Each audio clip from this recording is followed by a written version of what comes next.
my name is Tabitha Pelosi, and I'm here to do my introduction speech.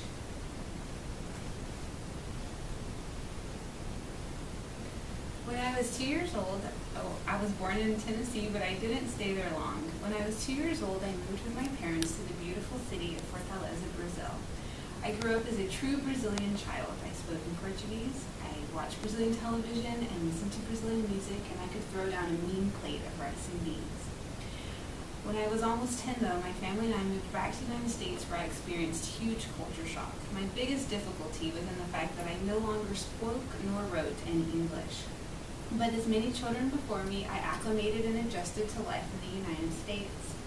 As a senior in high school, I had the opportunity to return to Brazil as an exchange student, an opportunity which I joyfully took.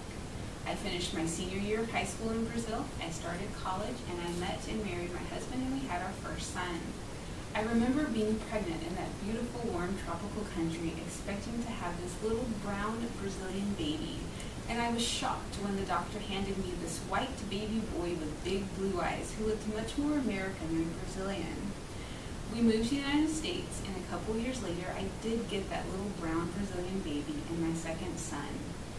With 2 children in tow, I desperately missed my mom, who is now living in Washington State. So we made the cross-country trek from North Carolina to Washington. While living here, our family has exploded. We adopted 3 children from Liberia, West Africa, and a daughter from Brazil. Each child had a variety of needs, so we decided to homeschool to help them acclimate to life in our house and in the United States, but the ultimate goal being to transition them into a traditional school. After 9 long years of homeschooling, my last child went into school. I did a huge happy dance and wiped the sweat off my brow and looked around. Suddenly I realized that I was in my 30s. How did that happen? And I had never finished the school that I had so often talked about.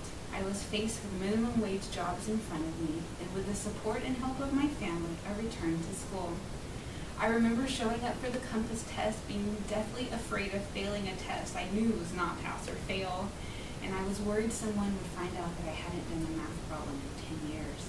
But that never happened, and this fall I start my last class as a prerequisite for the nursing program, for which I hope to have entry in the spring of 2014, and I look forward into this next chapter of my life. Thank you.